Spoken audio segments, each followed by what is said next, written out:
Assalamualaikum warahmatullahi wabarakatuh. Perkenalkan, nama saya Muhammad Raka Maulana dengan NPM 20100106882 dari kelas 4D TI reguler Banjarbaru. Di sini saya akan mempresentasikan PowerPoint sistem operasi terdistribusi oleh dosen pengampu Bapak Heri Adi Chandra. Langsung saja, latar belakang. Perkembangan pesat teknologi informasi menyebabkan bertambahnya permintaan suatu sistem, baik berupa perangkat keras maupun perangkat lunak yang dapat digunakan dengan baik dan cepat. Permintaan yang terus bertambah ini tidak sebanding dengan kemampuan perangkat keras yang ada. Salah satu cara untuk mengatasi hal itu dibuat pengembangan dari sisi perangkat lunak dengan membuat suatu sistem virtual di mana beberapa perangkat keras atau komputer dihubungkan dalam jaringan dan diatur oleh sebuah sistem operasi yang mengatur seluruh proses yang ada pada setiap komputer tersebut, sehingga memungkinkan proses berjalan dengan cepat. How Google Search Engine works? Bagaimana mesin pencarian Google bekerja? Sistem operasi yang mengatur proses ini sering disebut sebagai sistem operasi terdistribusi atau Distributed Operating System. Sistem operasi terdistribusi ini sekarang menjadi tren, terutama untuk riset yang kadang membutuhkan CPU yang sangat cepat untuk melakukan perhitungan yang sangat kompleks. Suatu sistem operasi terdistribusi yang sejati adalah yang berjalan pada beberapa buah mesin yang tidak melakukan sharing memori, tetapi terlihat bagi user sebagai satu buah komputer single. Pengguna tidak perlu memikirkan keberadaan perangkat keras yang ada, seperti prosesor. Contoh dari sistem seperti ini adalah Amoeba. Berikut ini adalah gambar dari operating system Amoeba. Sistem operasi terdistribusi berbeda dengan sistem operasi jaringan. Sistem operasi jaringan memiliki ciri-ciri sebagai berikut. A. Tiap komputer memiliki sistem operasi sendiri. B. Tiap PC memiliki sistem file sendiri di mana data disimpan. C. Sistem operasi tiap komputer dapat berbeda-beda atau heterogen. D. Pengguna harus memikirkan keberadaan komputer lain yang terhubung dan harus mengakses, biasanya menggunakan remote login atau telnet. E. File system dapat digunakan dengan dukungan NFS. Berikut ini adalah pengertian sistem operasi. Sistem operasi atau OS adalah sekumpulan software yang mengatur sumber daya di hardware komputer dan memberikan layanan bagi program komputer. Sistem operasi merupakan komponen penting dari sistem perangkat lunak dalam sebuah komputer. Program aplikasi biasanya membutuhkan sistem operasi untuk bisa berfungsi. Untuk fungsi hardware seperti input, output, dan alokasi memori, sistem operasi berfungsi sebagai perantara antara program dengan komputer hardware. Meskipun demikian, aplikasi dijalankan secara langsung oleh hardware dan biasanya akan melakukan sistem call ke fungsi di operating system dan diinterupsi oleh operating system tersebut.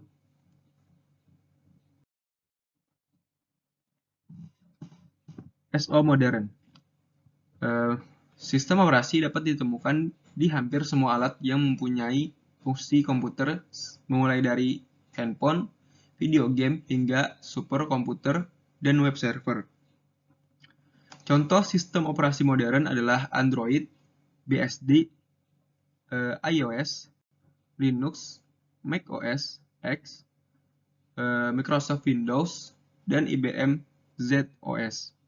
Semuanya kecuali Windows dan ZOS mempunyai akar yang sama, yaitu Unix. Sistem operasi, tipe sistem operasi. 1. Real-time. Sistem operasi real-time adalah sebuah sistem operasi multitasking yang ditujukan untuk menjalankan aplikasi real-time. Sistem operasi real-time biasanya menspesialisasikan pada algoritma scheduling atau penjadwalan sehingga mereka dapat mencapai perilaku yang deterministik. Tujuan utama sebuah sistem operasi real-time adalah respons yang cepat dan dapat diprediksi untuk berbagai kejadian. Sistem operasi ini dirancang berdasarkan event-driven atau time sharing untuk keduanya. Sebuah sistem event-driven melakukan switching antara task berdasarkan prioritas atau kejadian dari luar. Sementara sistem operasi time sharing melakukan switching antara task berbasis pada interupsi clock. 2. Multi-user. Sistem operasi multi-user memungkinkan banyak pengguna untuk mengakses sistem operasi pada saat yang sama. Sistem time sharing dan server di internet dapat dikategorikan sebagai sistem multi-user karena mereka memungkinkan banyak pengguna untuk mengakses komputer dengan cara berbagai waktu atau sharing time. Sistem operasi single user hanya satu pengguna tapi dapat menjalankan multiple program pada saat yang sama. Kemudian yang ketiga adalah multitasking versus single tasking. Sebuah sistem operasi multitasking memungkinkan lebih dari satu program untuk berjalan pada satu saat. Dilihat dari skala waktu manusia. Sebuah sistem single tasking hanya dapat menjalankan satu program. Ada dua tipe multitasking, yaitu preemptive dan kooperatif. Pada preemptive multitasking, sistem operasi akan membagi CPU time dan mendedikasikan satu slot untuk setiap program. Di sistem operasi Unix-like seperti Solaris dan Linux biasanya mendukung preemptive multitasking seperti juga Amiga OS. Kooperatif multitasking dapat dicapai dengan cara saling mengandalkan satu sama lain untuk memberikan waktu atau slot time ke proses yang lain dengan aturan yang baku.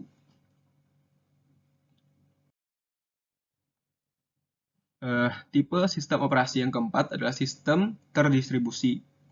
Sebuah sistem operasi terdistribusi mengatur sebuah kelompok dari komputer yang independen dan membuat mereka tampak seperti satu buah komputer. Dengan perkembangan jaringan komputer memungkinkan sambungan dan komunikasi satu sama lain untuk membangun distributed computing. Komputasi terdistribusi dilakukan oleh lebih dari satu mesin. Jika komputer dalam satu grup bekerja sama, maka mereka akan membangun sebuah distributed system atau sistem terdistribusi. 5. Sistem embedded. Sistem operasi embedded dirancang untuk digunakan di sistem komputer embedded. Sistem operasi ini dioperasikan di mesin kecil seperti PDA atau personal digital assistant atau smartphone. Sistem operasi ini dapat beroperasi dengan sumber daya yang sangat terbatas. Sistem ini dirancang agar sangat kecil dan sangat efisien. Contoh dari sistem operasi ini adalah OpenWRT. Sistem operasi terdistribusi. Sistem operasi terdistribusi adalah salah satu implementasi dari sistem terdistribusi, di mana sekumpulan komputer dan prosesor yang heterogen terhubung dalam satu jaringan. Koleksi-koleksi dari objek-objek ini secara tertutup bekerja bersama-sama untuk melakukan suatu tugas atau pekerjaan tertentu. Tujuan utamanya adalah untuk memberikan hasil secara lebih, terutama dalam file system, namespace, waktu pengolahan, keamanan, akses ke seluruh resource seperti prosesor, memori, penyimpanan sekunder, dan perangkat keras. Apa itu sistem terdistribusi? Sistem operasi terdistribusi bertindak sebagai sebuah infrastruktur atau rangka dasar untuk network transparent resource management. Infrastruktur mengatur low-level resource seperti prosesor, memori, network interface, dan peripheral device yang lain. Untuk menyediakan sebuah platform untuk pembentukan atau penyusunan higher level resource seperti spreadsheet, electronic message, dan Windows. Manfaat sistem operasi terdistribusi. Yang pertama adalah shared resource. Walaupun perangkat sekarang sudah memiliki kemampuan yang cepat dalam proses-proses komputasi, atau misal dalam mengakses data, tetapi pengguna masih saja menginginkan sistem berjalan dengan lebih cepat. Apabila hardware terbatas, kecepatan yang diinginkan user dapat diatasi dengan menggabungkan perangkat yang ada dengan sistem DOS. Manfaat komputasi. Salah satu keunggulan sistem operasi terdistribusi ini adalah bahwa komputasi berjalan dalam keadaan paralel. Proses komputasi ini dipecah dalam banyak titik. Komputasi ini yang kemungkinan berupa program pribadi, prosesor tersendiri, dan kemungkinan perangkat prosesor-prosesor yang lain. Sistem operasi terdistribusi ini bekerja baik dalam memecah komputasi ini dan baik pula dalam mengambil kembali hasil komputasi dari titik-titik cluster untuk ditampilkan hasilnya. Kemudian yang ketiga ada reliabilitas. Fakta unik yang dimiliki oleh DOS ini adalah reliabilitas. Berdasarkan desain dan implementasi dari desain sistem ini, maka hilangnya satu node tidak akan berdampak terhadap integritas sistem. Hal ini berbeda dengan PC. Apabila ada salah satu hardware yang mengalami kerusakan, maka sistem akan berjalan tidak seimbang. Bahkan sistem bisa tidak dapat berjalan atau mati. Kemudian yang keempat ada komunikasi. Sistem operasi terdistribusi berjalan dalam jaringan dan biasanya menjalani koneksi jaringan. Dan biasanya melayani koneksi jaringan. Sistem ini umumnya digunakan user untuk proses networking. User dapat saling bertukar data atau saling berkomunikasi antara titik baik secara LAN maupun WAN. DOS versus NOS. DOS versus NOS.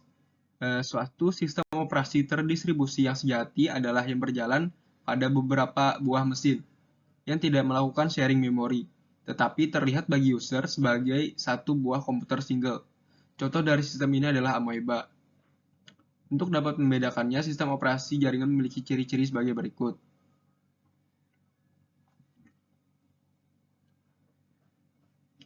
Contoh dari sistem ini adalah Unix dan Linux server. Skema NOS. Berikut adalah gambar dari skema NOS ini. Networking Operating System. Kemudian adalah komunikasi kelompok. Dalam sistem tersebar, komunikasi dapat melibatkan banyak proses sekaligus.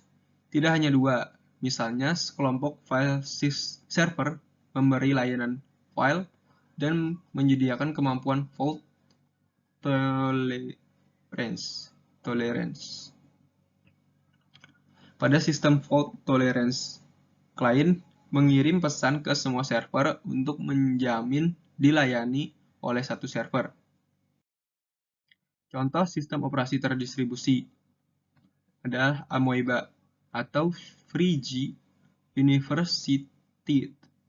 Amoeba adalah sistem berbasis microkernel yang tangguh yang menjadikan banyak workstation personal menjadi satu sistem terdistribusi secara transparan. Berikut adalah gambar desain dari sistem operasi Amoeba. Amoeba is a powerful microkernel-based system that turns a collection of workstation or single-board computers into a transparent distributed system. It has been in use in academia, industry, and government for about five years. It turns on the sparks or sun for C and sun for M. The 386 or 480 and 86 and sun 3 or 50 and sun 3 or 60. At the Frege Universiteit, Amoeba runs out a collection of 80 single-board parts computer connected by Ethernet, forming a powerful processor pool. It is used for research in distributed and parallel operating system, runtime system, language, and application. Sistem Amoeba ini tumbuh dari bawah hingga akhirnya tumbuh menjadi sistem operasi terdistribusi. Inilah keunggulan sistem operasi terdistribusi dalam hal reliabilitas. Apabila ada satu unit pemroses yang mati, maka proses yang dialokasikan harus di-restart. Tetapi integritas sistem tidak akan terganggu. Apabila proses deteksi berjalan dengan baik, desain sistem ini memungkinkan untuk 10-100 prosesor. Spesifikasi perangkat keras yang harus disediakan pada setiap klaster minimalnya adalah file system 16 MB RAM, 13 MB HD Ethernet card, workstation 8 MB RAM, monitor, keyboard, mouse, full processor 4 MB RAM, 3,5 floppy drive. Komponen Amoeba. 1. Workstation atau komputer personal mengeksekusi proses yang memerlukan interaksi dari user, seperti text editor atau manager berbasis Windows. Server khusus memiliki fungsi untuk melakukan tugas yang spesifik. Server ini mengambil alih proses yang memerlukan input or output yang khusus dari larikan disk. Gateway berfungsi untuk mengambil alih tugas untuk terhubung ke jaringan WAN.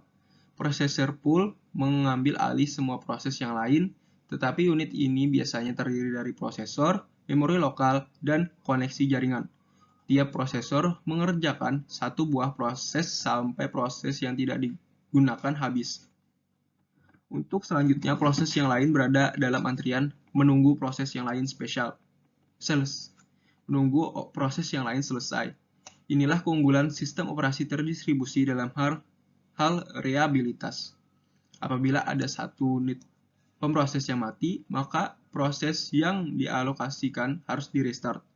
Tetapi integritas sistem tidak akan terganggu apabila proses terdeteksi berjalan dengan baik. Arsitektur software. Sistem operasi terdistribusi sejati memiliki arsitektur software yang unik. Arsitektur software ini dikarakterkan dalam objek di dalam hubungan antara klien dan server. Proses-proses yang terjadi di klien menggunakan remote procedure yang memanggil dan mengirimkan request ke server untuk memproses data atau objek yang dibawa. Tiap objek yang dibawa memiliki karakteristik yang disebut sebagai kapabilitas. Kapabilitas ini besarnya adalah 128 bits.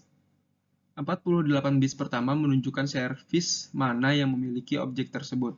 24 bits berikutnya adalah nomor dari objek.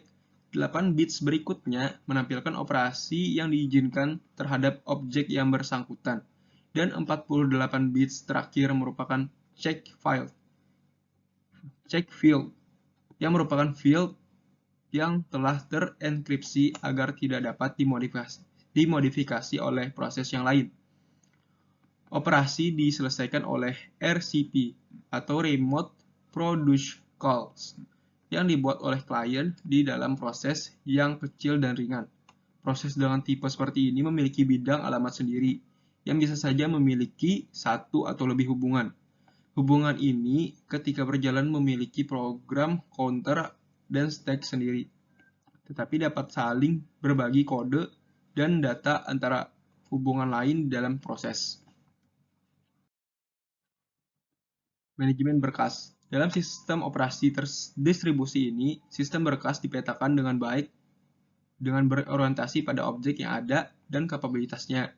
Hal ini akan menjadi berkesan abstrak, terutama untuk kelas pengguna. Ada tingkatan yang lebih ekstrim, ada tingkatan yang lebih ekstra dalam pemetaan berkas yang ada, mulai dari simbol, pengurutan nama path, dan kapabilitasnya. Melalui sistem ini, objek lokal tidak ada bedanya dengan objek publik. Dalam sistem ini ada semacam tingkatan akses yang sebenarnya mirip Unix.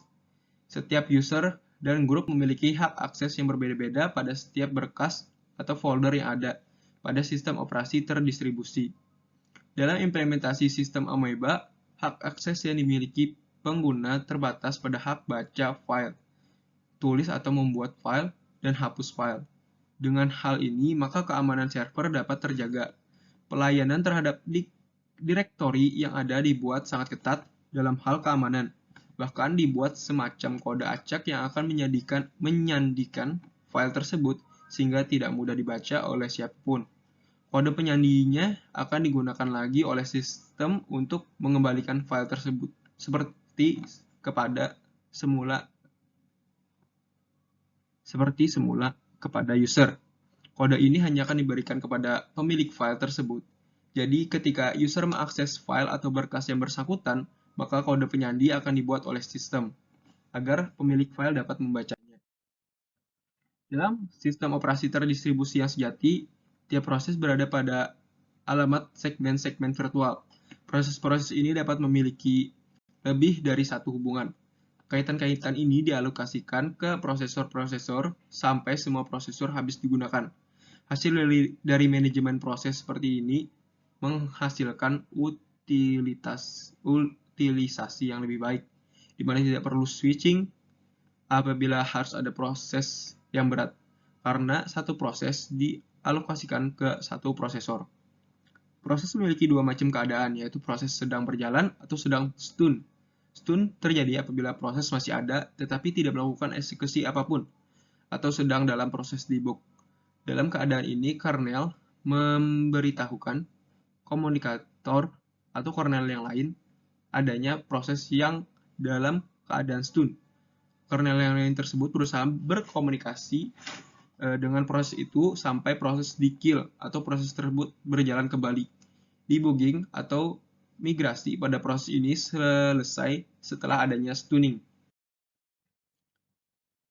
Kemudian kelemahan sistem operasi terdistribusi. Perawatan sistem cluster yang sangat sulit, selain itu juga boros daya karena harus menghidupkan banyak CPU, membutuhkan jaringan berkecepatan tinggi. Kemudian kelemahan-kelemahan tersebut sebenarnya tidak seberapa jika dibandingkan dengan hasilnya. Misalnya saja search engine paling ramai seperti Google TM yang menggunakan teknologi ini, karena hardware yang paling canggih saat ini masih belum mencukupi untuk menangani jutaan request dari server Google tiap detiknya. Sehingga mereka harus membuat sistem paralel yang mampu melayani keperluan tersebut. Selain itu, dalam dunia research juga diperlukan sistem ini, terutama untuk melakukan perhitungan-perhitungan yang tentu saja sangat rumit dan membutuhkan proses yang hebat dan cepat supaya dapat segera dicari hasilnya. Oke, itu saja itu saja presentasi dari saya. Apabila ada kesalahan kata, saya mohon maaf. Wassalamualaikum warahmatullahi wabarakatuh.